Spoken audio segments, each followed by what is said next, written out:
Tara, lumapit tayo para malaman natin kung tama yung itinuro ng taong napagtanungan natin. Nauna nang humakbang si Basilio dala ang mga bag at ilang mga mahalagang gamit. Habang si Tala ay karga ang 2 taong gulang nilang anak na lalaki na nakatulog na sa kanilang balikat dahil sa pagod sa mahabang biyahe nila. Hindi pa man sila tuluyang nakakalapit ay biglang bumukas ang pinto ng kubo. Iniluwano ng isang matandang lalaki na nasa katanghalian ng edad at puti na ang lahat ng buhok sa ulo. Nakasuot ito ng kamiseta na may mahabang manggas at kurduroy na pantalon. May nakatali pa sa bewang nito na bolo. Matiimang titig nito sa kanila habang palapit silang mag-anak. Sumilay naman ang alanganing ngiti kay Basilio. Basilio, ikaw nga ba yan? Anong dahilan ng pagsugod nyo dito?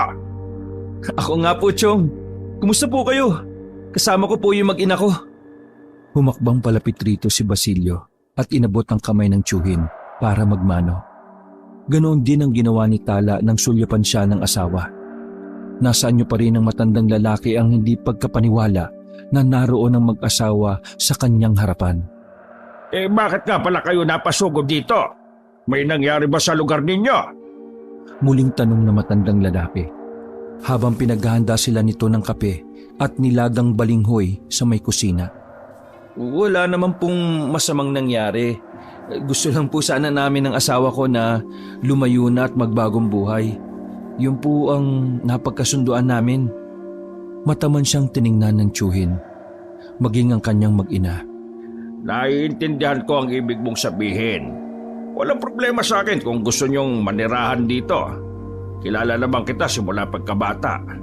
Alam kong marunong kang makisama at mabait.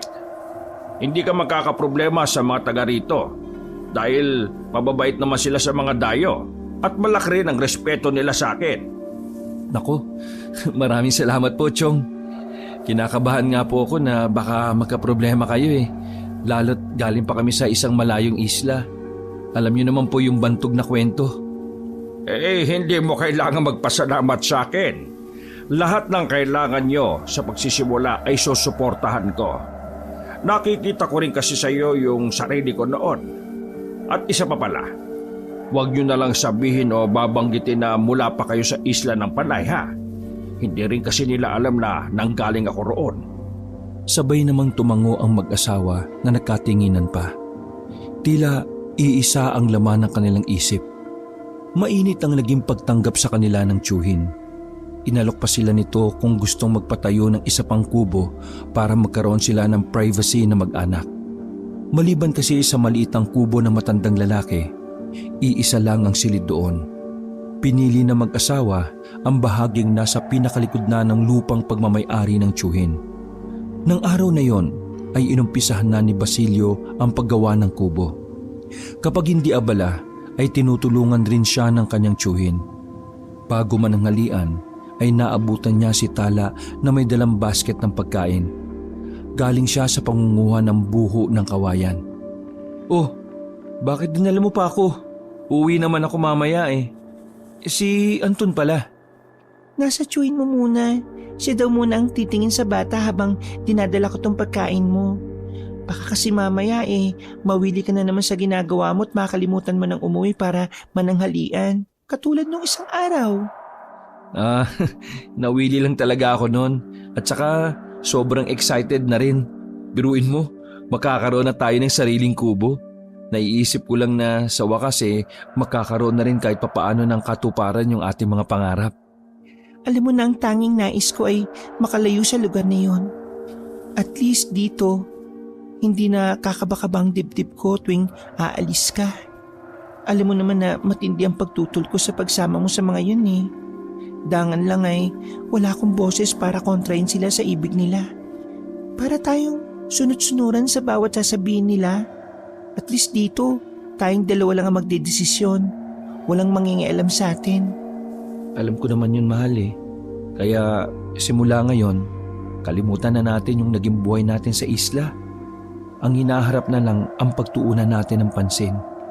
Masayang sumang-ayon si Tala at saka inilabas na nito ang dalang kanin at ulam na paksiw na tilapia. Sumabay na rin siya sa pagkain ng asawa para ganahan pa ito lalo sa pagkain ng tanghalian. Habang kumakain nga ay may mag-asawa at isang binatilyo ang nagpaalam na makikiraan sa lupang sako pa ng kanyang tiyuhin. Mabilis naman na tumango si Basilio. Tanda ng pagpayag.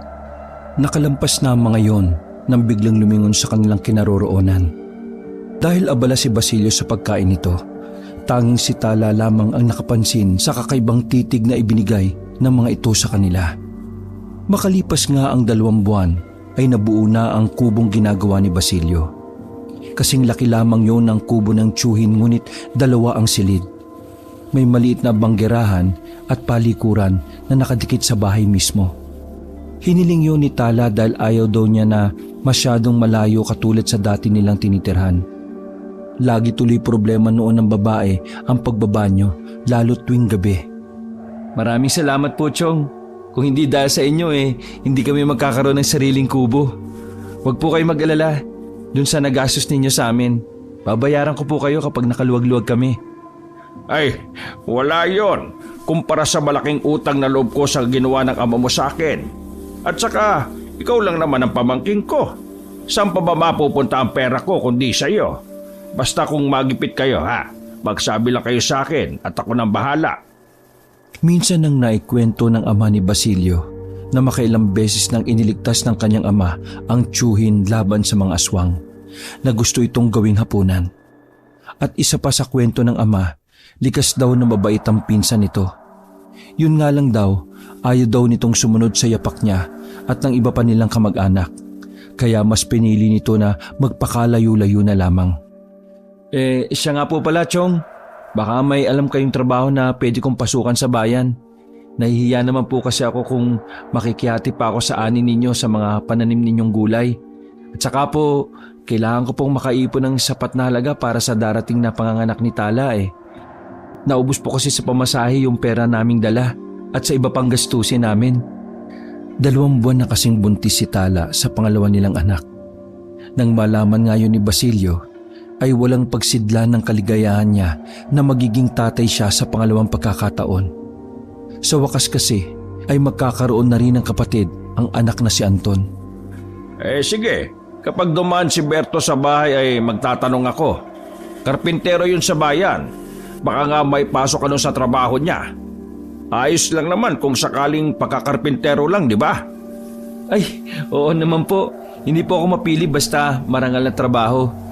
May alam din naman po ako sa pagkakarpintero Natuwa naman sa kanyang sagot ang matandang tiyuhin.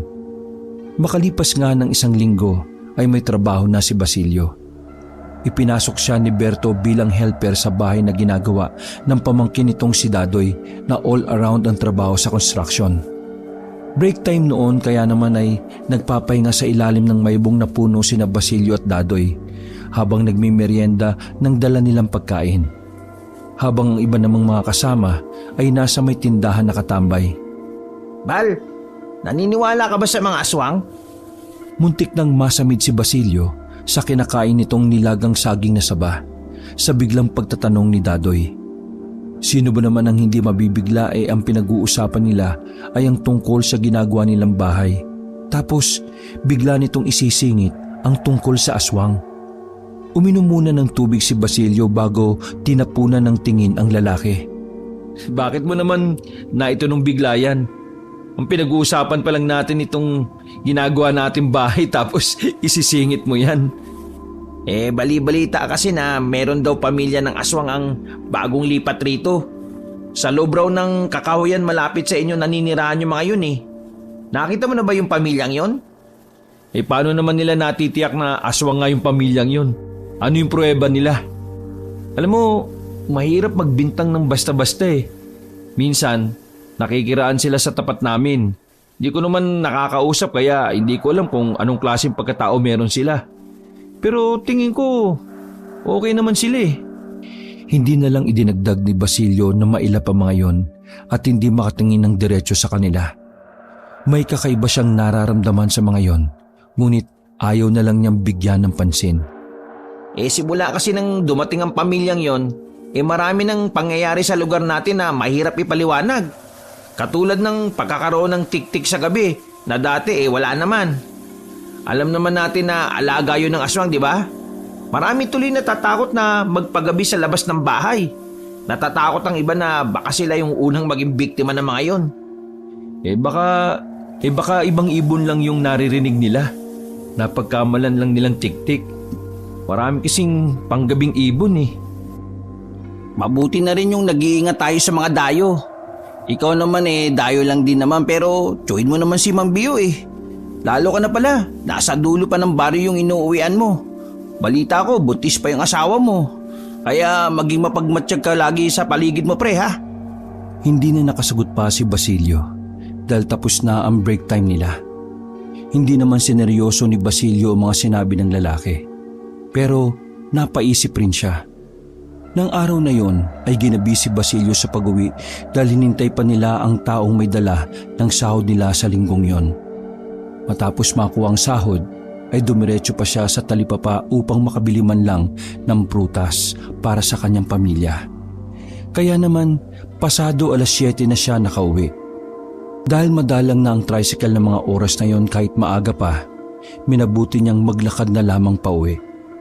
Hindi naman siya nag-aalala sa kanyang mag-ina dahil bili niya sa tuwing araw ng Sabado ay doon sa kubo ng tiyuhin niya maghintay ang mga ito dahil malimit na gabi na siya nakakauwi sa araw na yon. Maliwanag ang buwan ng gabing yon kaya malinaw na nakikita ni Basilio ang dinaraanan kahit hindi niya gamitin ang dalang flashlight. Malapit na siya sa palikong daan kung saan liblib na ang bahaging yon nang biglang matigilan siya. Ramdam niya ang mga matang nakamasid sa bawat kilos niya. Huminto siya sa pagakbang at pinakiramdaman ang buong paligid. Sa kanang bahagi niya kung saan may puno ng sampalok ay may isang paris ng mapupulang mga mata ang nakatunghay sa kanya. Nang makita ang pagsunod nito ay agad niyang inilabas ang patalim na nakasuksok sa kanyang tagiliran at maliksing initsa rito. Sa pulsa kanang dibdib ang aswang. Nagpagulong-gulong pa yun sa lupa na parang napapasok.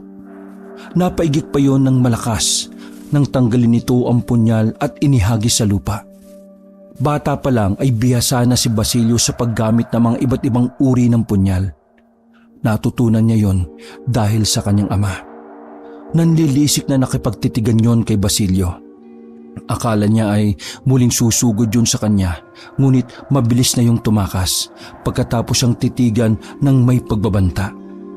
Nang makauwi sa bahay ay nadatnan niyang naghihintay na ang kanya mag-ina sa bahay ng tiyuhin.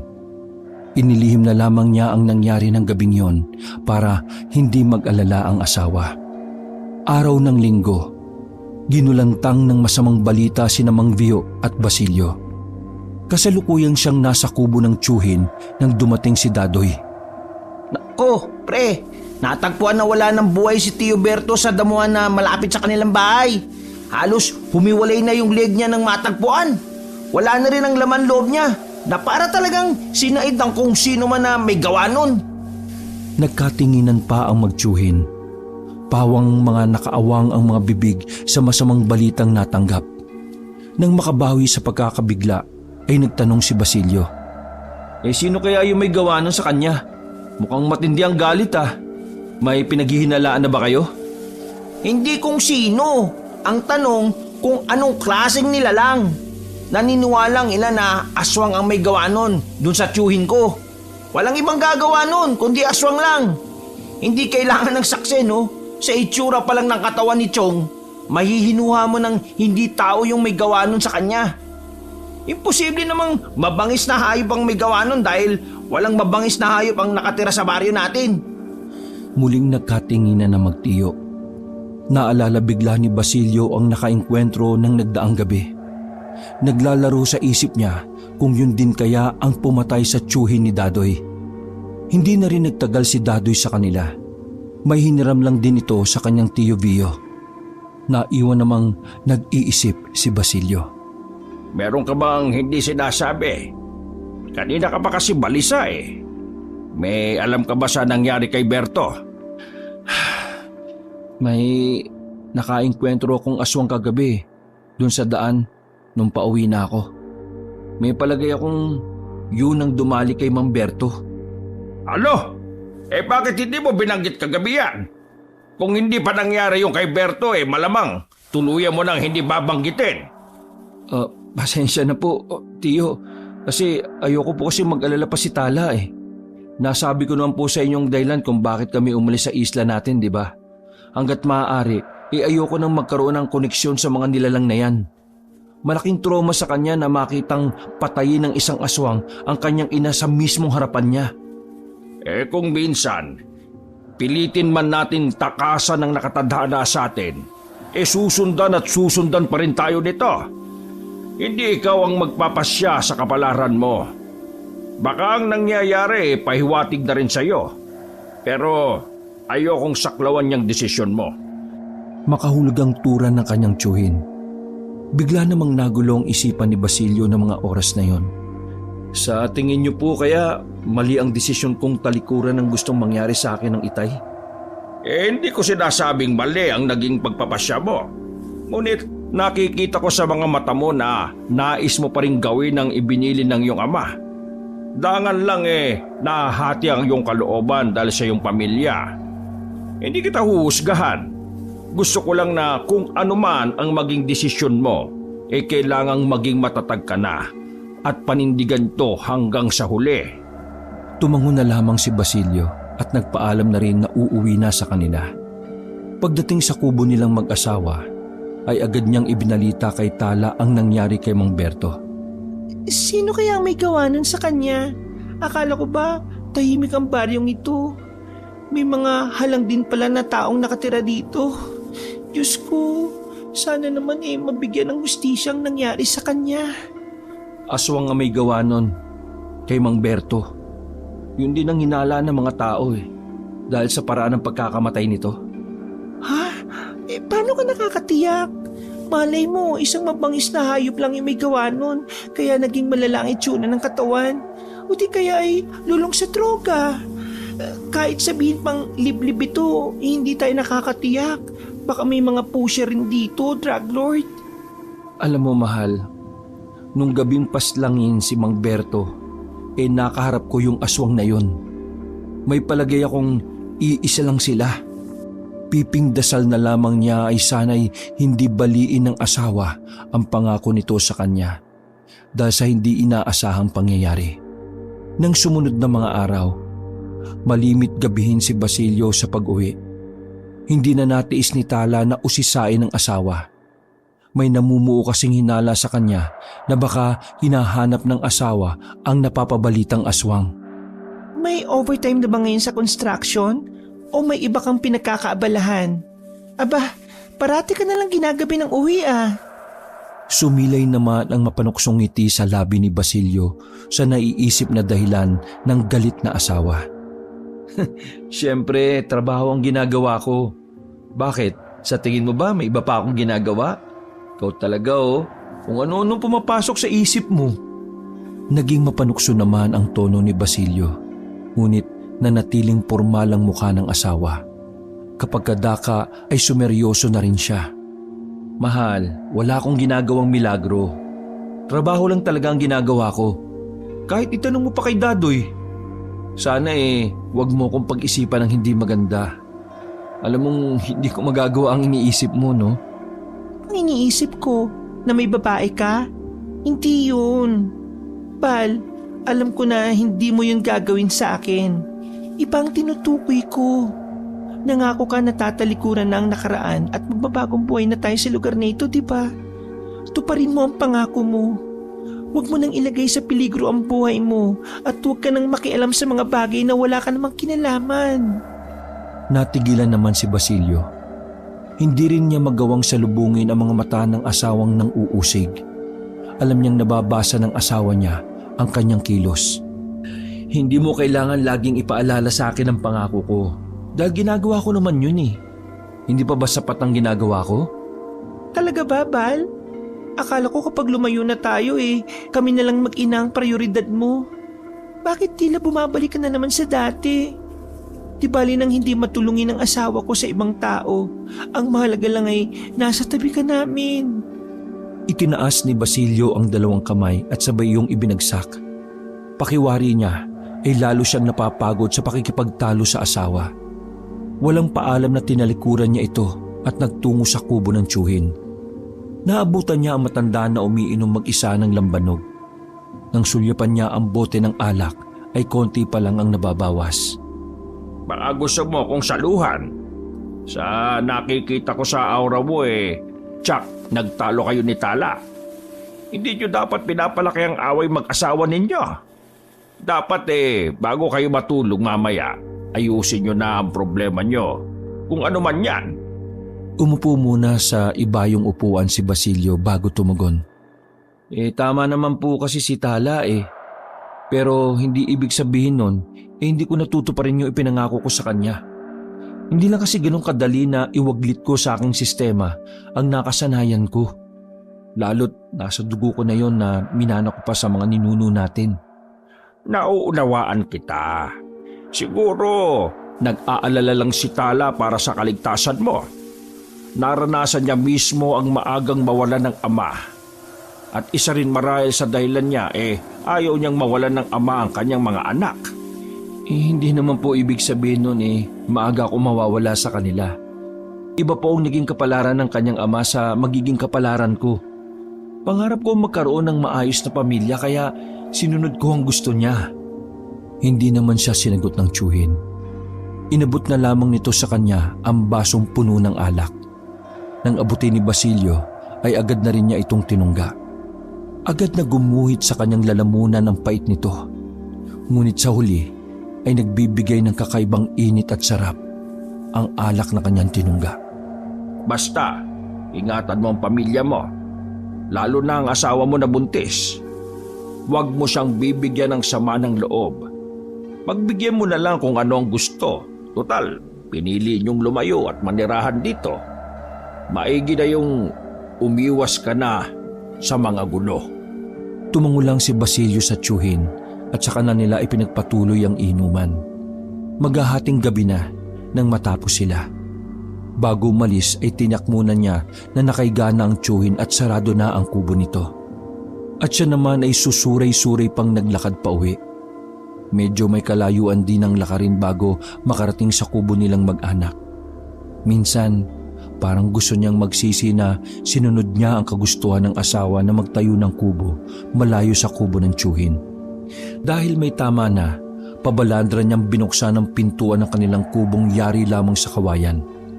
Nagulat pa siya nang madat ng gising pa ang asawa at naghihintay sa kanya. Oh, bakit gising ka ba? Hindi maganda sa buntis ang nagpupuyat. Masama yan sa magiging anak natin. Halika na, doon na tayo sa kwarto. Hindi pa kasi tayo tapos mag-usap kanina. Bigla ka nalang tumalikod. Ikaw, tama bang idaan mo sa pag-inom para makaiwas ka sa konfrontasyon? Ha? Tama ba? Bakit ka ba nagkakaganyan? Lagi ka nalang naghahanap ng away. Ganyan ka ba kapag buntis? Gusto lagi nangaaway? Naging may nahon pa rin si Basilio sa pakikipag-usap sa asawa. Inaalala niya kasi ang kalagayan nito. Naisip niyang tama ang tiyuhin. Hindi niya dapat bigyan ng sama ng loob ang asawa, lalo't buntis. Pumasok din sa isip na baka kaya nagkakaganon ng asawa dahil nga buntis. Mabuti pa, matulog na tayo. Patawarin mo na ako kung may nagawa man ako mali Bati na tayo. Ayoko matulog nang hindi tayo nakakaayos Sabi ni Chong, masama daw sa mag-asawa ang hindi nakakaayos bago matulog. Inakbayan ni Basilio ang asawa at iginiya na papasok ng kwarto. Nagpatianod naman si Tala. Ramdam naman kasi ng babae ang sinseridad sa tono ng asawa. Kinabukasan ay parang walang nangyaring pagtatalo sa kanila. Asikasong-asikaso ni Tala ang asawa sa pagkain at sa babaunin nito sa pagpasok sa trabaho sa bayan. Alis na ako, mahal. Ingat kayo rito ng anak natin, ha? Medyo gagabihin nga pala ako mamaya dahil hihintayin pa namin yung taong magpapasahod. Ano nga palang gusto mong pasalubong mamaya? Ikaw na ang bahala. Alam mo naman ang gusto namin ng anak mo, di ba? Yun nga palang bilin ko na kailangan mong bilin sa butika, ha? Huwag mong kalimutan. Kailangan ko yun para maging malusog ang anak natin sa tiyan ko. Nakangiti namang tumango siya sa asawa. Matapos halikan sa noo ang mag-ina, ay humakbang napaalis si Basilio. Si Tala naman ay pumasok lang sa kanilang kubo nang nawala na sa kanyang paningin ng asawa. Habang abala nga sa kanyang pang-araw-araw na gawain, ay biglang nakaramdam ng pagkailang ang babae. Pakiwari niya kasi ay may mga matang nagmamasid sa kanyang kilos. Napasulyap siya bigla sa bukas na bintana. Para kasing may nakita siyang dumaan. Ngunit nang tingnan naman niya ang labas ng kanilang bahay, ay wala naman siyang napansing ibang tao. Imposible namang ang Tio Bio nila yon, dahil kapag ganong oras ay nasa bukid yon. Minabuti na lamang niyang isara ang lahat ng mga bintana ng kanilang kubo at saka inasikaso na ang pagpapakain sa anak. Matuli na lumipas ang mga araw at buwan. Nasa 7 buwan na ang tiyan ni Tala sa kasalukuyan. Tapos na rin ang trabaho ni Basilio sa bayan. Mahal, 2 buwan na lang manganganak ka na. Kaunti pa lang ang naiipon natin, paano kaya? Parang gusto ko tuloy tanggapin yung trabaho na inaalok sa akin ni Dadoy sa kabilang bayan. Kaya lang, kayo ang inaalala ko eh. Wala kayong kasama dito sa kubo. Lingguan kasi yung uwi kung sakaling tanggapin ko yung trabaho. Kaya nag-aalala ako na wala kayong kasama dito. Kung kami lang naman ang inaalala mo, nandiyan naman ang Chong. Hindi naman kami nun pababayaan. Ayoko rin kasi na kapusin tayo kapag nakapanganak na ako, kaya magtitiis na lang din kami na malayo sa'yo. Kahit tila mabigat sa kanyang dibdib na iwan ng mga ito, tinatagan na lang niya ang loob para makaipon ng gagastusin para sa panganganak ng asawa. Lunes ng madaling araw ang alis nila Basilio at Dadoy papunta sa kabilang bayan. Linggo pa lang ng gabi ay nakahanda na ang kanyang bagahe. Bago matulog ay pinuntahan muna ni Basilio ang kanyang tiyuhin upang bilinan tungkol sa kanyang mag-iina. Huwag ka mag-alala sa kanila. Ako nang bahala sa kanila habang wala ka. Bakit nga pala hindi muna siya lumipat rito sa kubo ko? Para naman mas babantayan ko sila. Kahit ako na muna ang titingin kay Anton para hindi mahirapan ang asawa mo. Naku, nahihiya daw po si Tala na makaabala sa inyo eh. Saka mas gusto niya po sa kubo namin. Ewan ko po ba dun? Parang takot sa tao eh. Siya, kung yun ang gusto ni Tala, basta wag lang siya kamong mahihiyang magsabi kung may kailangan siya ha. Nandito lang naman ako parati kung hindi man sa bukid. Opo Chong, sasabihan ko po. Kayo din po mag-ingat ha. Huwag rin po kayo magpapakapagod ng husto. Mainit pa naman po ang panahon ngayon. Baka mamaya mapano kayo. Ay, wag mo akong alalahanin. Sanay ako mag-isa. Hindi ko sana gusto na malayo ka sa mag-iina mo, lalo't buntis ang asawa mo. Alam mo naman ang panahon ngayon, di ba? Hindi lang dapat tayo sa masasamang loob mag-iingat, maging sa mga nilalang na hindi natin kauri. Kaya lang, itong hinihingi ng pagkakataon. Sana sa susunod makakuha ka ng trabaho na malapit lang dito sa atin. Oho, yun din nga po ang gusto ko eh. Pero huwag po kayo mag-alala. Alam po ni Tala yung mga pangontra para hindi siya maamoy. Saka lingguhan naman po ang uwi ko eh. O sige, titingnan-tingnan ko na rin sila lalo't sa gabi. Mabuti na rin yung nakakatiyak tayo hanggang sa makapanganak ang asawa mo. Napatingin naman si Basilio sa kanyang tiyuhin. Kahit papaano ay nabawasan ang kanyang pag-aalala sa may iwang pamilya. Dahil batid niyang hindi sila pababayaan ng tiyuhin. Ramdam niya kasi ang pagmamalasakit ito sa kanyang mag-ina. Nang Lunes na ng madaling araw, hinalikan na lamang ni Basilio ang anak dahil tulog na ito. Niyakap naman niya ng maigpit ang kanyang asawa bago umalis. Hindi maunawaan ni Basilio ang nararamdaman ng mga oras na yon. Para bang mabigat ang kanyang kalooban na iwan ng mga ito. Tila ayaw rin niyang pakawala ng asawa na mahigpit ang pagkakayakap. Parang ayaw ko nang umalis Di ako sanay na mawalay sa inyo ng ganito eh. Ano ka ba? Akala mo naman hindi na tayo magkikita. Sa Sabado nandito ka na ulit Mabilis lang ang mga araw. Magugulat ka na lang na tapos na ang trabaho ninyo sa kabilang bayan. Saka para rin ito sa panganganak ko, no? Muling niyakap ni Basilio ang asawa at kinintala ng halik sa labi. Nilapitan din niya ang natutulog na anak at tinaplos ang buhok at pisngi nito. Naging maayos naman ang unang araw ni Basilio sa trabaho. Isang apartment ang kanilang ginagawa. Mas di hamak na mas malaki ang kanyang sahod ron kumpara sa dati. Mababait din ang kanyang mga katrabaho na mula pa sa iba't ibang probinsya. Nang gabing yon, habang nakahiga sa barracks, kahit pagod sa maghapong trabaho ay hindi dalawi ng antok si Basilio. Laman ng isipan niya ang kanyang mag-iina. Samantalang sa kubo, hindi mapakali si Tala. Sobrang alinsangan ng kanyang nararamdaman. Nakakarinig rin siya ng mga kaluskos sa labas ng bahay. Wala ring tigil sa paghuni ang panggabing ibon. Hinawakan niya ng mahigpit ang itak na nasa kanyang tabi. Bigla siyang napaigtad nang makarinig ng tila may kumakatok sa dingding nilang yari sa sawali. Ilang sandali pa ay biglang tumahimik sa labas ng kubo. Nakarinig siya ng mga yabag at sinunda ng sunod-sunod na katok at pagtawag ni Mang Vio. Tala! Ayos lang ba kayo dyan? Buksan mo muna itong pinto. Agad na lumapit sa may pintuan si Tala at binuksan yon. Bumungad sa kanya ang nag-aalalang muka ng matandang tiyuhin. Ayos lang po kami. Tama po ba ang hinala ko na aswang ang umaali-aligid sa kubo namin? Oo. Nang dumating ako nakalayo na siya. Mabuti pang doon kaya muna kayo sa kubo ko. Mahirap yung kayo lang ang naririto. Sobrang nakakapag-alala. Alam mo naman ang mga aswang, malakas ang kanilang pang-amoy. Salamat na lang po. Dito na lang po kami. Hindi naman siguro yan babalik dito. May mga pangontra naman po akong inilagay sa mga bintana at pinto. Mag-iingat na lang po ako. Naisa ng tumutol ni Mang Vio, ngunit kabisado na niya na may katigasan ng ulo ang babae.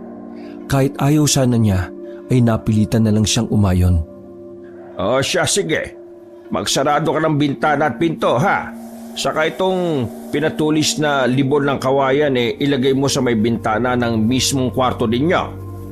Agad namang inabot ni Tala ang ibinigay ng matandang lalaki. Matapos makapagpasalamat, ay isinaranan niyang muli ang pintuang yari sa kawayan. Kinabukasan, pinagbilin muna ni Tala ang anak kay Mang Vio. Yung kasi ang araw ng kanyang check-up sa center. Sandali lang naman po ako sa center, Chong. Saka sasaglit na rin po ako sa talipapa. Huwag na po kayo magluto ng tanghalian, ha? Ako na lang po ang bahala. Kung ganon hindi na ako magluluto. Siya nga pala. Ako lang bahala sa apo ko. Ingat ka sa paglakad mo, ha? Nang maglakad palayo si Tala, ay tinanaw pa ito ni Mang Vio. Nang akmang papasok na siya sa kubo, nang matigilan. Namataan na naman niya kasi ang mag-anak na dayo sa kanilang lugar na napapabalitang aswang di umano, kaya sa kakahuyan nakatira. Biglang umahon ng kaba sa kanyang dibdib para sa babae. Taimtim na lang siyang nagdasal para sa kaligtasan nito. Kung nandito lang sana ang tatay mo, apo, hindi ako mangangamba ng ganito. Pihado na walang makakalapit sa inyo.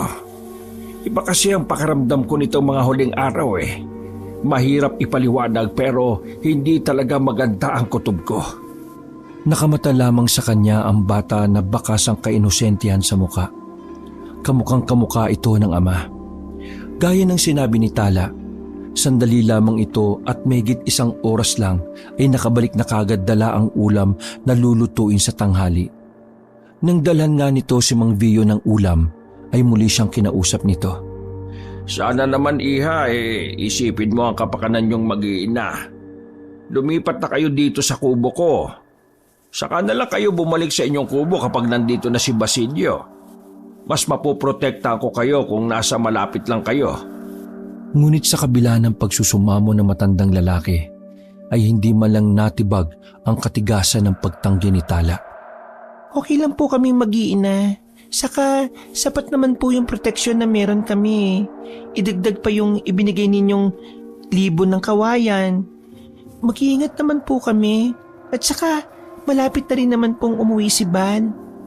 Walang nagawa kundi ang mapailing na lamang si Mang Vio sa katigasan ng ulo ng babae. Kahit anong pangungumbinsi niya ay ayaw talaga nitong pumayag. Baka kausapin na lang niya ulit na huwag nang umalis ang pamangkin upang magtrabaho sa kabilang bayan. Nang sumunod na gabi ay wala namang kakaibang naramdaman sa paligid si Tala. Naging matiwasay naman ang gabing yon at panatag siyang nakatulog. Habang pinapakain nga niya ang anak niya ng almusal, ay dumating si Mang Vio na bihis na bihis. May lakad po kayo, Chong. Ang ganda kasi ng bihis niyo eh. Isasama kasi ako ng kumpare ko sa kabilang baryo. Piyesta kasi sa kanila ngayon. Uuwi din ako sa hapon. Kaya mag-ingat kayo rito ha. Magsara kayo ng pinto at bintana kahit araw. Mabuti na yung nag-iingat. Opo, Chong. Sige po, ingat po kayo. Huwag po kayo magpakalasing, baka hindi kayo makauwi niyan ha. Madilim pa naman po ang daanan dito sa atin. Nang makalis na ang matandang lalaki, hindi maiwasang kabahan ni Tala. Dahil silang mag-ina lang ang naiwan roon. Malayo na kasi ang sunod nilang kapitbahay kung sakaling may masamang mangyari. Hindi rin ito agad makakasaklolo sa kanila. Dali-dali na lang niyang tinapos ang lahat ng gagawin sa labas at nagkulong na silang mag-iina sa loob ng kubo. Hapon na noon ngunit hindi pa rin nagpaparamdam kung nakauwi na nga ba si Mang Vio. Maaga na lang nagluto si Tala. Habang nasa banggerahan nga, sa mga siwang ng dingding na yari sa kawayan, nakita niya ang mga taong paikot-ikot sa kanilang bakuran. Sinakluban agad siya ng pangamba. Agad niyang tinungo ang anak na naglalaro sa kwarto. Nakahinga siya ng maluwag nang makita itong abala sa paglalaro ng kutsi-kutsi ang binili ng ama. Ilang saglit muna ang kanyang pinalipas bago muling sinilip ang mga taong nakita niya kanina. Ngunit wala nang mga yon. Nakahinga naman siya ng maluwag. Nagising si Tala sa sobrang pagkaalinsangan. Maaga silang nahigang mag-ina pagkatapos ng hapunan. Sinulyapan niya ang anak na mahimbing pa rin natutulog. Anong oras na kaya? Pinapatulog ko lang si Anton, pati ako nakatulog na rin.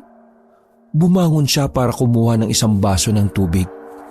Nakakaramdam kasi siya ng matinding uhaw ng mga oras na yon. Nang bigla siyang napahawak sa kanyang tiyan sa biglang pagguhit ng kirot.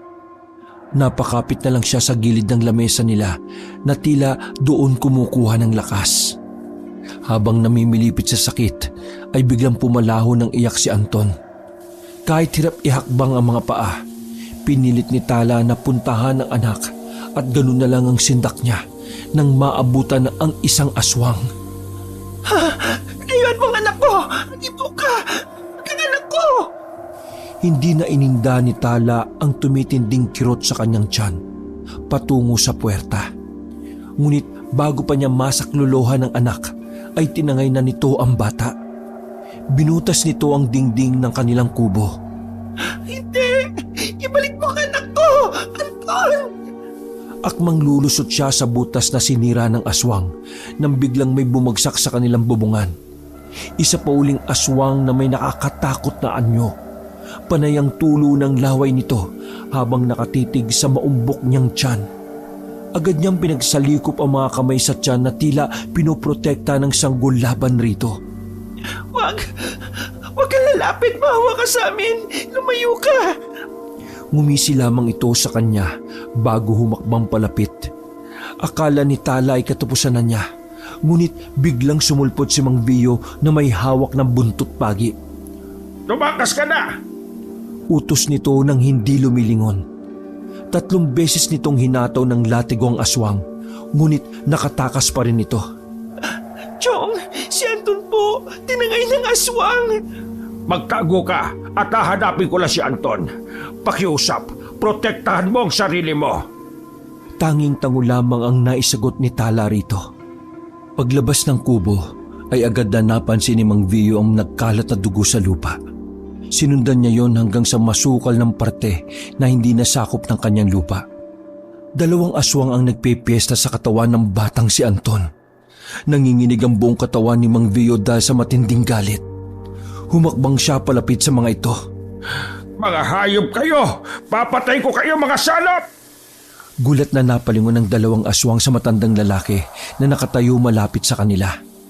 Ngunit bago pa may umang ni Mang Vio ang hawak na buntot pagi, napaigik na ito sa sakit ng bumaon sa kanyang likuran ang matulis na kuko ng isa pang aswang. Napaharap siya rito. Mula sa malayo ay nakita niyang nakahandusay ang katawan ni Tala. Biyak ang tiyan at naliligo sa sariling dugo. Nanlulumo na lang siya sa naging tanawin. Nang hawakan siya sa leeg ng aswang at ibaon ng kuko nito, alam niya na yun na ang kanyang katapusan. Mariin na lamang niyang ipinikit ang mga mata at tinanggap ang malagim na kapahamakan na naghihintay sa kanya. Samantala, nagising si Basilio sa naliligo niyang pawis. Ang bilis ng tibok ng kanyang puso at nangatog ang kanyang mga tuhod. Para siyang tumakbo ng napakalayo. Yun ang nararamdaman niya. Kailangan ako ng pamilya ko. Ramdam ko na may masamang nangyari sa kanila. Bakit ko ba kasi sila iniwan eh? Tumaas baba ang kanyang dibdib nang bumangon siya. Isang pa siya agad ang nabuo sa kanya. Bitbit ang gamit na paalis na sana si Basilio ng kanilang barracks nang magising si Dadoy. Pupungas-pungas pa itong lumapit sa kanya. Oh, saan nga pupunta pre? 10 oras na ng gabi ah. Bakit dala mo yung mga gamit mo? Teka lang, may nangyari ba? Masama ang kutob ko, pre. Kailangan ako ng pamilya ko. Ano? Baka nananaginip ka lang na masama. Nanaginip nga ako. Tinatawag ako ng mag-ina ko. Kailangan nila ako. Iba ang kutob ko. Baka naman wala namang ibig sabihin yung panaginip mo. At saka, paano ka uuwi? Wala ka namang masasakyang palabas sa ganitong oras. Ang mabuti pa, hintayin mo munang mag-umaga at magpaalam ka na rin kay Foreman. Napatitig na lang si Basilio sa lalaki. Wala sa loob na napaupo na lamang siya sa tambak ng sako ng semento sa tabi. Napapailamos na lang siya sa muka. Nang magliwanag na, ay agad siyang nagpaalam sa kanilang foreman. Tinanong siya nito kung bakit. Ayoko lang ho baliwalain yung nararamdaman ko, sir. Pero sana walang masamang mangyari sa pamilya ko. Nang marinig yon ng lalaki at makita ang labis na pag-aalala sa mukha niya, ay agad na siyang pinayagan nito at ibinigay na rin ang sahod niya ng ilang araw. Malayo pa lang ay natanaw na niya ang napakaraming tao sa kubo ng tiyuhin. Habang palapit ay pabigat naman ng pabigat ang hakbang ng kanyang mga paa. Pawang awa at simpatya ang mababaka sa mukha ng mga taong nakatingin sa kanya habang nagbubulungan. Nang mapasulyap siya sa mga katawan sa lupa na may takip ng kumot, sa nanginginig na kamay ay tinanggal niya ang kumot na nakatakip sa mga yon. Tuluyan ang gumuho ang mundo ni Basilio, kasabay ng pag-uunahan sa pagpatak ng mga luha sa kanyang mga mata. Umalingaw-ngaw sa buong paligid ang malakas niyang sigaw at panaghoy. Niyakap niya ng maigpit ang wala ng buhay na katawan ng asawa. Sino? Sino ang may gawa nito sa kanila? Sino? Ni isa sa mga taga roon ay walang makasagot, hindi dahil sa wala silang alam, kundi pawang mga takot magsalita. Ika-40 days ng kamatayan na mag-iina at tiyuhin ni Basilio ng araw na yon. Nag-alay lamang sila ng dasal sa mga puntod nila.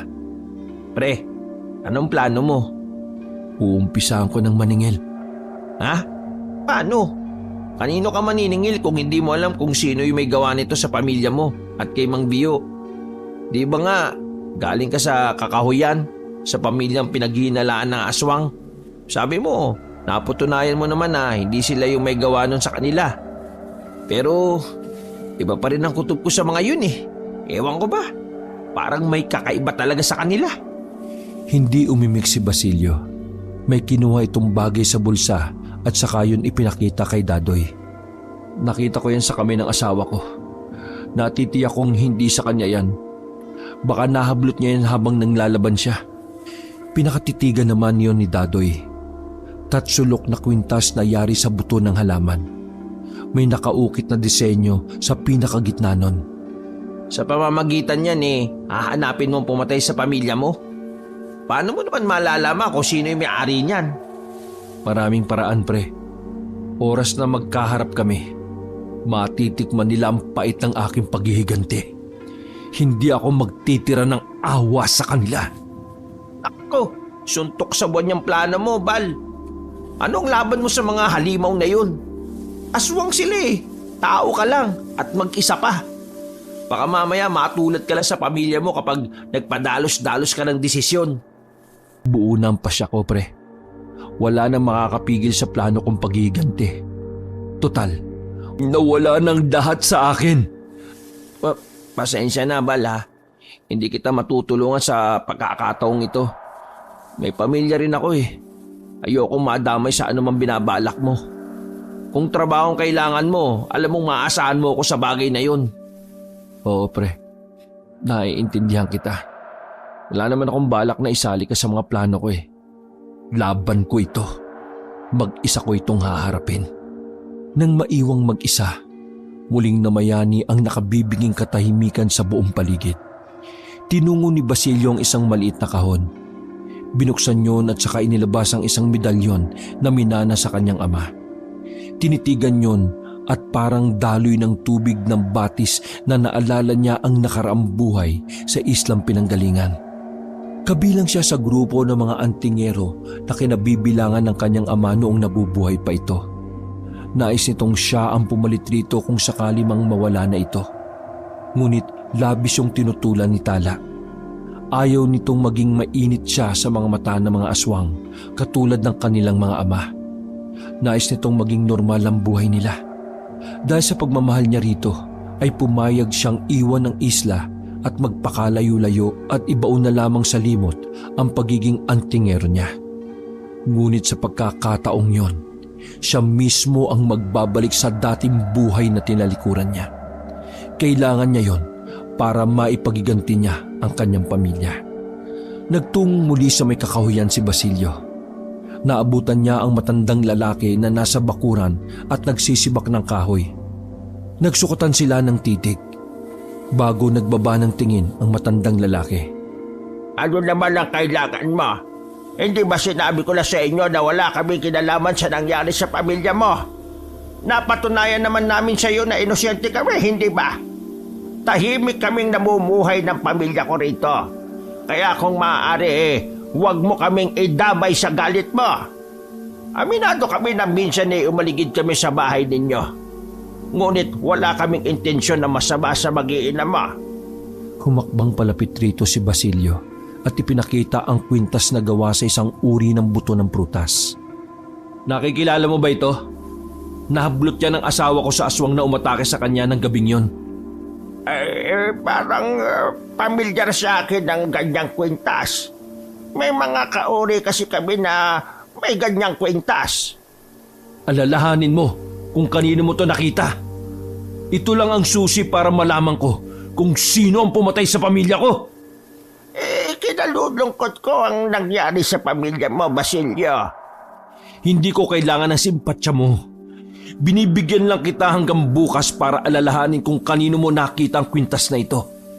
Dahil kung hindi, kayo ng pamilya mo ang mananagot at ang lahat ng mga kauri mong narito sa baryong ito. May pagbabantang turan niya rito. Hindi naman nakaligtas kay Basilio ang pagdaan ng takot sa mukha ng kaharap. Makailang beses rin itong napalunok. Kahit itatwa pa ng mga ito na hindi sila kumakain ng karni ng tao. Pinabubulaanan naman yun ng masangsang na amoy na nagmumula sa bibig nito. Nang hapon ay pinuntahan siya ni Dadoy na may dalang alak at pulutan. Nagyaya ang lalaki na mag-inom na hindi naman niya tinanggihan. O pre, kumusta ka na rito? Hindi kaya dapat lumayo ka na muna para hindi mo laging naaalala yung nangyari sa pamilya mo? Baka malunod ka sa sobrang pagdadalamati, ha?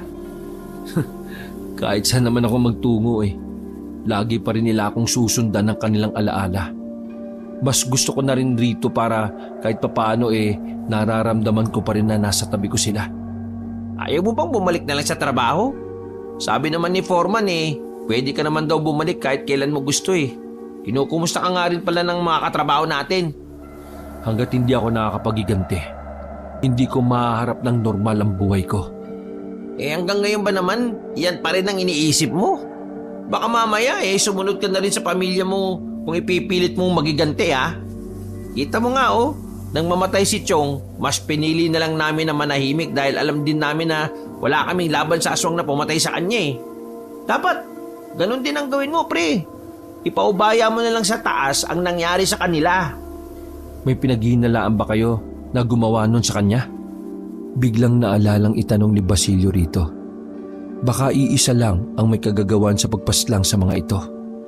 Ang pinaghihinalaan lang namin yung pamilya na nakatira sa Kakahuyan. Sila lang naman ang mailap sa mga taga rito Saka katakataka na mas pinili nilang doon manirahan. Di ba? Sabi mo nga, inosente sila. Noong bang bagong dating namin dito may mga bagong salta rin ba o di kaya mga bagong dating din? May nalalaman ka ba o naaalala kaya? Malalim na nag-isip si Dadoy. Pagkatapos ng ilang sandali ay biglang nagliwanag ang mukha nito. Yung mag-aama na nagtitinda ng karne ng kambing tuwing araw ng Sabado. May pwesto sila sa may tabing daan. Alos magkapanabay lang kayong dumating rito noon. Malimit kasi bumili si Chong sa kanila kaya nakakakwentuhan ito. Sa kabilang baryo lang sila nakatira.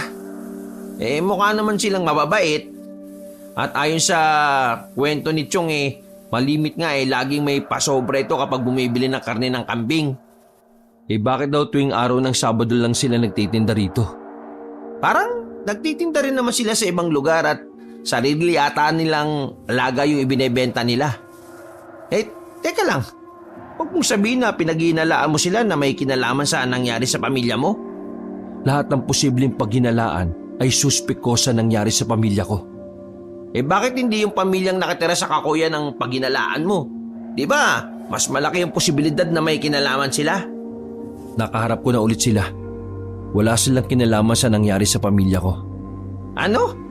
Nakaharap mo ulit yung pamilyang yun? Grabe ang tapang mo ha. Buti nakalabas ka pa ng buhay dun sa lugar na yun. Sana huwag ka nang gumawi pa ron ha. Paalala lang naman to pre. Hindi niya sinagot si Dadoy. Bagkus ay kinuha niya ang kwintas sa bulsa na suot niyang pantalon at ipinakita yon rito.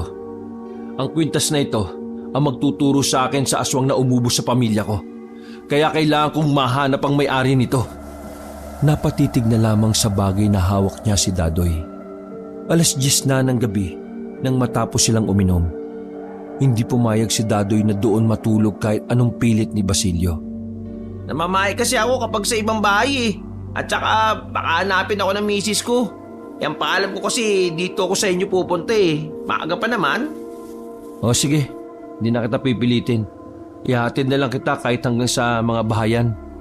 Habang tinutugpa nila ang daan pauwi sa bahay ni Dadoy, kanina pa nila naririnig ang tila pagsunod ng ibong panggabi.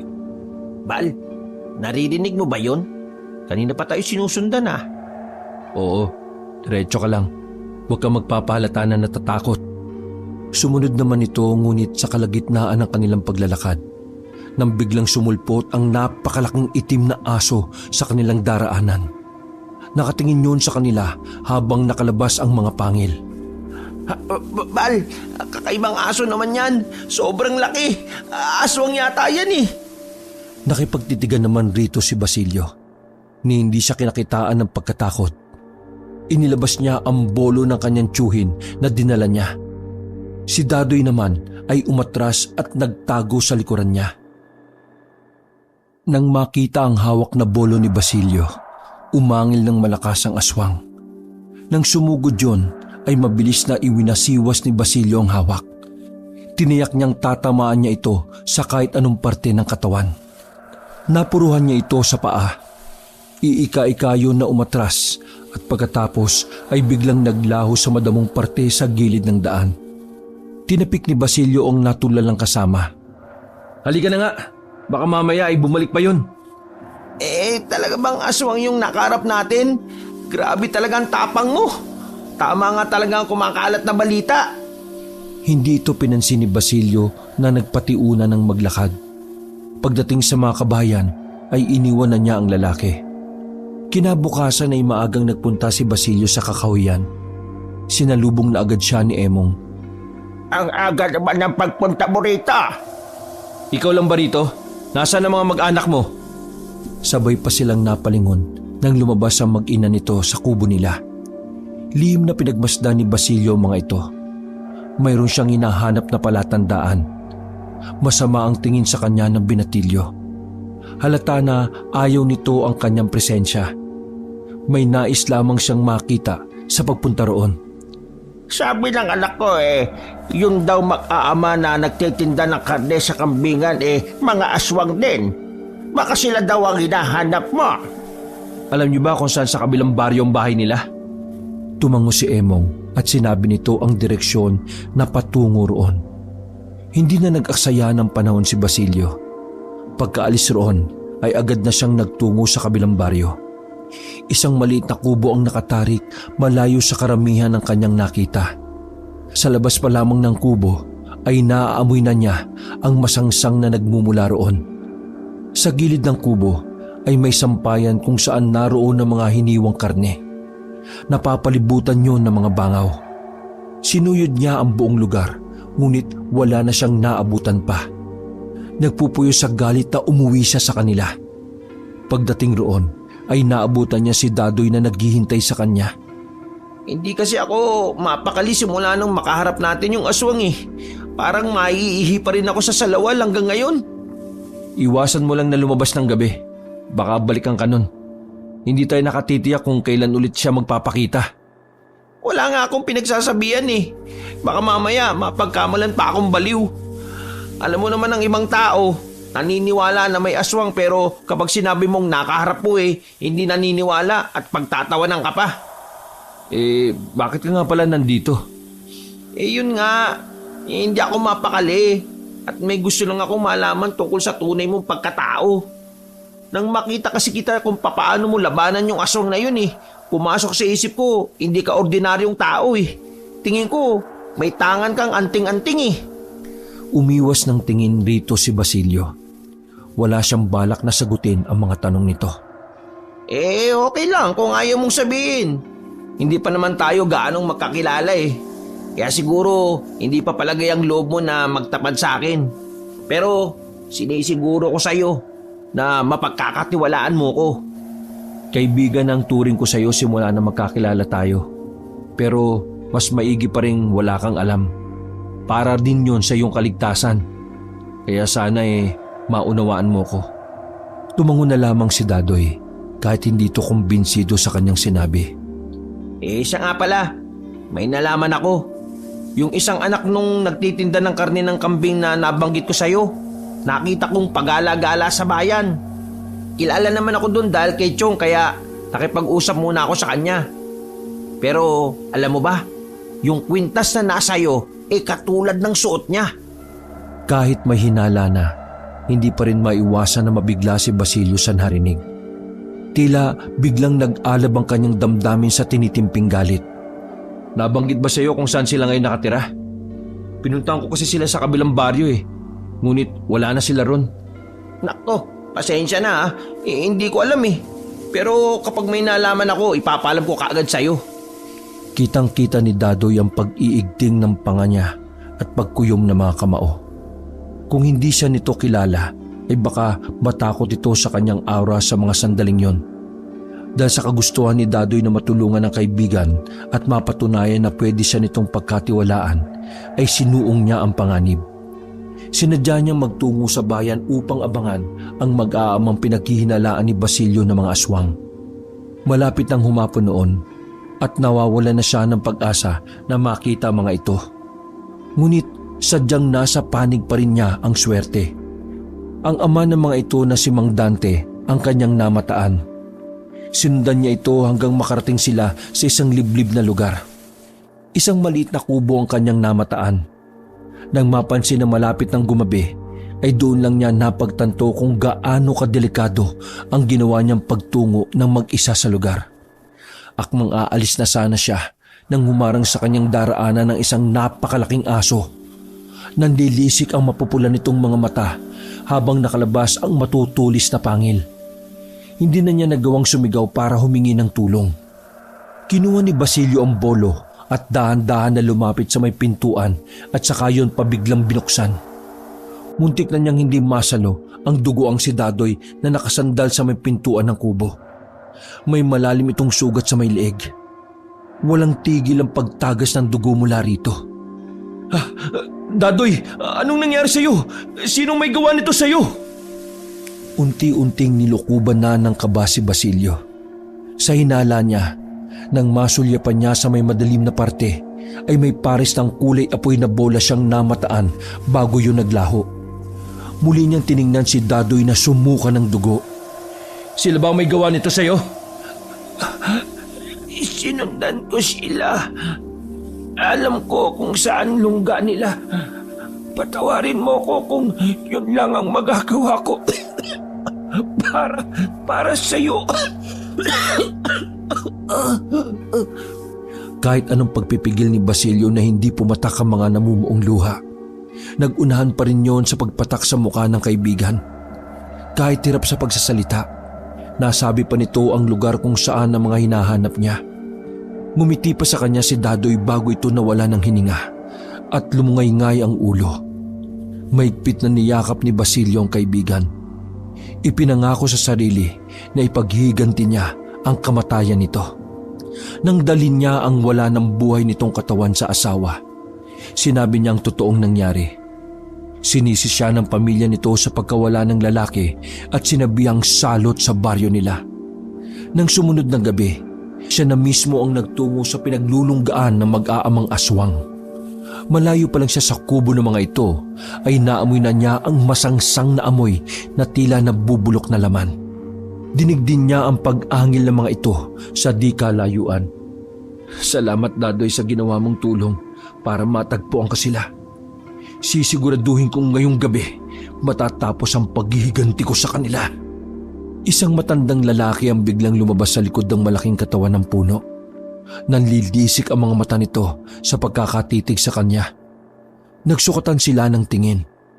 Ang lakas ng loob mong pumunta rito. Gusto mo ba talagang matulad sa pag-aas mong kaibigan? Ibinalik ko ang katawan niya para magsilbing babala sa iyo. Nandito ako para magiganti sa ginawa niyo sa kaibigan ko at sa buong pamilya ko. Ngumisi naman sa kanya ang kaharap. Balita ko nga ikaw ang asawa na mag-inang ginawa naming hapunan. Pasensya ka na. Yun ang aming kinabubuhay. Karne ng tao. Masarap sa aming pangamoy ang sanggol sa sinapupunan ng mga babaeng buntis. Isa lamang ang asawa mo sa marami na naming ginawang hapunan. Para hindi ka na malungkot na mag-isa, ay gagawin ka na rin naming hapunan. Sa harap ni Basilio, nagbago ng anyo ang matandang lalaki. Tumubo ang mga balahibo nito sa buong katawan. Naging malaking bulas ito na kahawig ng isang malaking aso. Ngunit mas naging nakakatakot ito dahil sa mapupulang mata at matutulis na mga pangil. Umuungol itong umatake sa kanya. Dahil sa matinding galit na nararamdaman ni Basilio, pakiramdam niya ay mas malakas siya rito. Makailang beses na pumaibabaw siya. Para siyang sumusuntok sa kahoy sa tigas ng katawan nito. Ngunit sa huli ay nanaig ang pagnanais siyang makapaghiganti rito. Para ito sa pamilya ko! Sa kaibigan ko!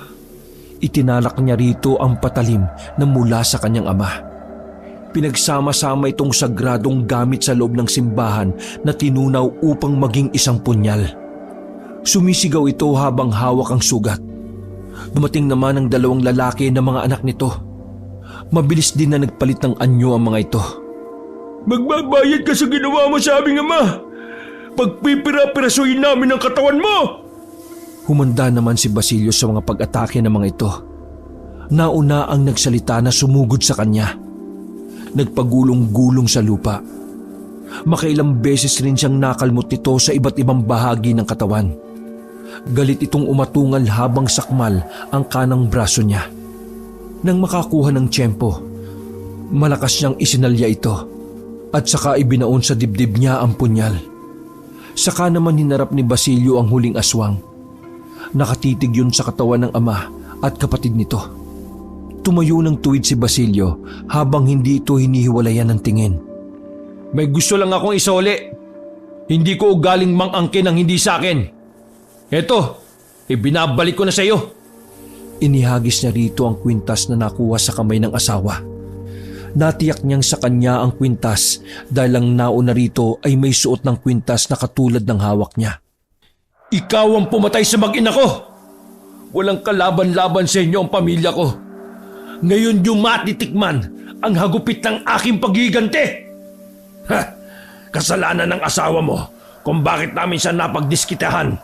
Palagi namin siyang nakikitang bumibili sa talipapa. Masisisi mo ba kami? Aswang kami na nasasamik kumain ng karne ng tao. Kaya huwag kang magalit sa amin. Nagkataon lang na pamilya mo ang nabiktima namin.